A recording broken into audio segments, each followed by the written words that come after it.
And hello, welcome to Tips and Tools for Sunday School, where we are training teachers and building programs for life transformation. And I'm your host, Sister Patty, and welcome to day 2 of our weekly lesson plan.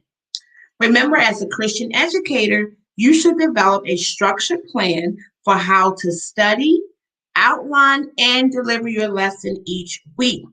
And we're going to share with you each day activities that you could be doing to help you effectively prepare to teach. And listen, why don't you drop any comments, any suggestions, recommendations, thoughts, or tips you can have, as we are always learning and we are growing together. Today is tip 44, and we are on day 2.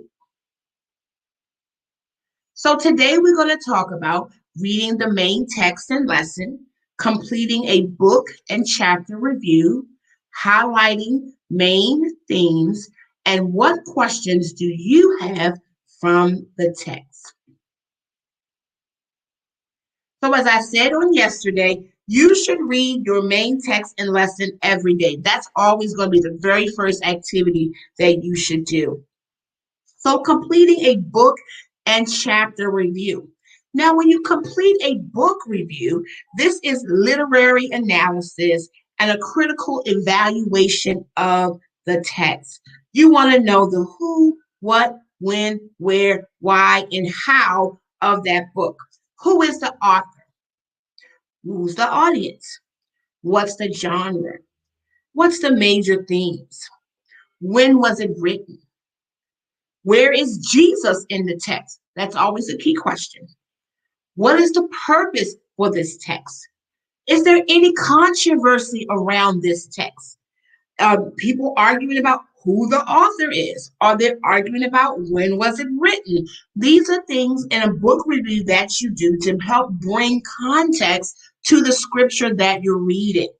Also, then go to your chapter, your particular chapter. Where does it fall in the book outline? How does it play with what happens before and what happens after that particular chapter?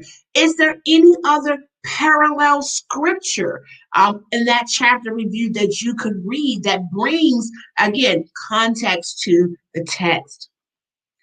Highlight the main themes for your lesson. There should be one central theme, but there may be some other sub themes that you want to pull out of that text and start to develop some information around.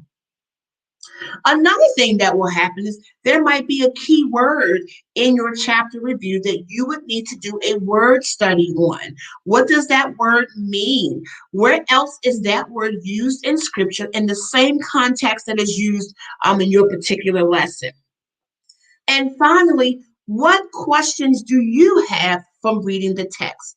And just write down whatever questions come to your mind as you read that text.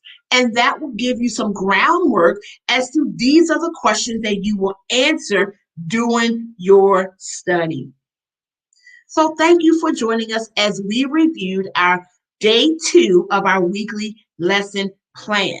Thanks for joining us at Tips and Tools for Sunday School, where we are training teachers and building programs for life transformation. And we will see you next time.